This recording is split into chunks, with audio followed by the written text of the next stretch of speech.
સુરતમાંથી બાંગ્લાદેશ સરકારને કડક સંદેશો આપવામાં આવ્યો છે। બાંગ્લાદેશમાં હિન્દુઓ પર થઈ રહેલા અત્યાચારના વિરોધમાં સુરતના કાપડ વેપારીઓએ મહત્વનો નિર્ણય લીધો। સુરત ફોસ્ટા દ્વારા જાહેર કરવામાં આવ્યું છે કે હવે બાંગ્લાદેશ સાથે કોઈપણ પ્રકારનો વેપાર કરવામાં નહીં આવે। ફોસ્ટા પ્રમુખ કૈલાશ હકીમે જણાવ્યું કે દેશની ભારતીયતાને લલકારનાર સાથે વેપાર શક્ય નથી। ઉલ્લેખનીય છે કે સુરતમાં 240 જેટલા માર્કેટ અને 17,000થી વધુ કાપડ વેપારીઓ છે। સુરતથી બાંગ્લાદેશ સાથે દર વર્ષે આશરે 1,000 કરોડ રૂપિયાનો વેપાર થતો હતો, જે હવે બંધ રાખવાનો નિર્ણય લેવાયો છે। बांग्लादेश से हमारे सूरत का व्यापार सैकड़ों व्यापारी वहाँ व्यापार करते हैं और हजारों करोड़ का 1,000 करोड़ प्लस का मैं कह सकता हूँ कि व्यापार वहाँ पे बांग्लादेश से वाया कलकत्ता और बांग्लादेश का होता है।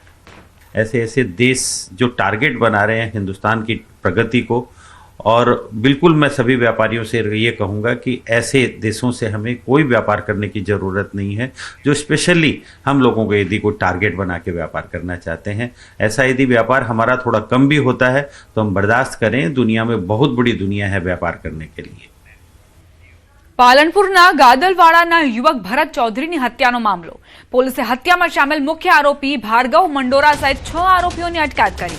हत्यामां शामिल मुख्य आरोपी भार्गव मंडोरा सामे भूतकाळमां अनेक गुनाओ नोंधाया छे। झड़पाયેલા अन्य आरोपीओना पण गुनाहित भूतकाळ सामे આવ્યા। पोलीसे हत्यामां शामिल अन्य आरोपीओने पण झड़पी पाडवा चक्रो गतिमान कर्या छे। भरत चौधरी नामना युवकनी 50,000 रूपियानी लेती देती मामले घातकी रीते हत्या कराई हती।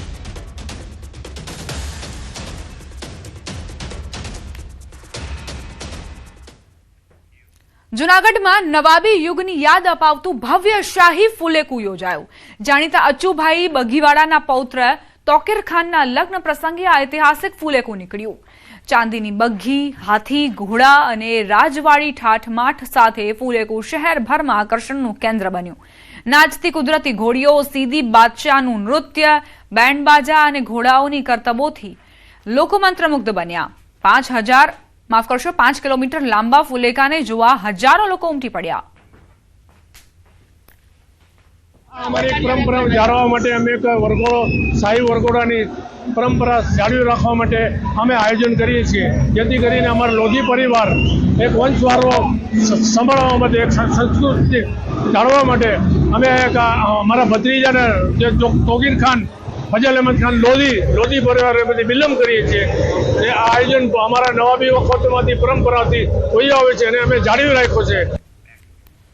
31 ने लई गीर सोमनाथ जिला पुलिस एक्शन मोड में। संघ प्रदेश दीव साथे जिल्लानी बॉर्डर चेकपोस्ट पर पुलिसे चुस्त बंदोबस्त तैनात कर्यो छे। 26 कर्मीओ आगामी 31 સુધી રાઉન્ડ ધ ક્લોક ફરજ પર રહેશે। જિલ્લાના સંઘ પ્રદેશ દીવને જોડતા હાઈવે પર ડ્રિંક એન્ડ ડ્રાઈવ કરતા ચાલકો અકસ્માત સર્જે નહીં તે માટે માઉથ એનાલાઇઝરથી ચેક કરવામાં આવશે। સંઘ પ્રદેશ દીવમાંથી ગુજરાતમાં દારૂ ઘુસાડતા હોય તેને લઈને ગીર સોમનાથ જિલ્લાની પોલીસ સજ્જ બનીને દીવને જોડતા ઉનાના તળ ચેકપોસ્ટ અને માંડવી ચેકપોસ્ટ પર પોલીસ સ્ટાફ તૈનાત કરી બાજ નજર રાખી રહી છે અને જો કોઈ દારૂ પીધેલી હાલતમાં કે વિદેશી દારૂની હેરાફેરીમાં ઝડપાશે તો કાયદેસરની કાર્યવાહી कराशे। રાઉન્ડ ધી ક્લોક વાહન ચેકિંગ કરવામાં આવશે, જેમાં પીએસઆઈ, ત્યાંના ઇન્ચાર્જ પીઆઈ એની સીધી દેખરેખ નીચે અને પોલીસ, જીઆરડી અને એસઆરડીના મળીને કુલ 26 માણસોનો ઉપયોગ કરી અને 2 શિફ્ટમાં રાઉન્ડ ધ ક્લોક આજથી જ વાહન ચેકિંગ શરૂ કરવામાં આવે। એ વાહન ચેકિંગ 1 તારીખ સુધી ચાલુ રાખવામાં આવશે।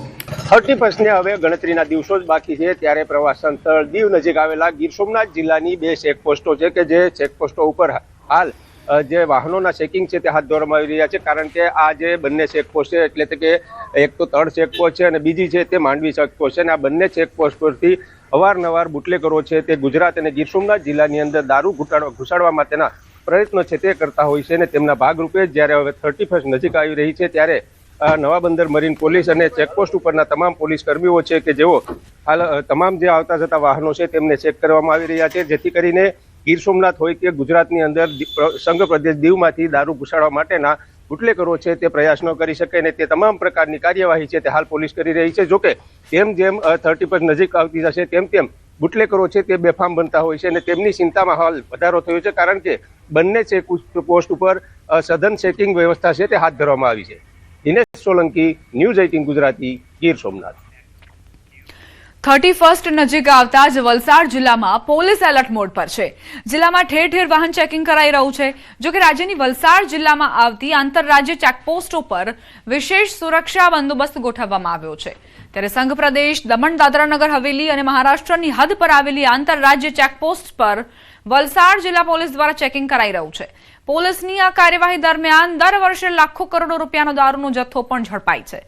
સાથે જ નશાની હાલતમાં ગુજરાતમાં પ્રવેશતા શોખીનોને પણ પોલીસ દ્વારા સબક શીખવવામાં આવે છે।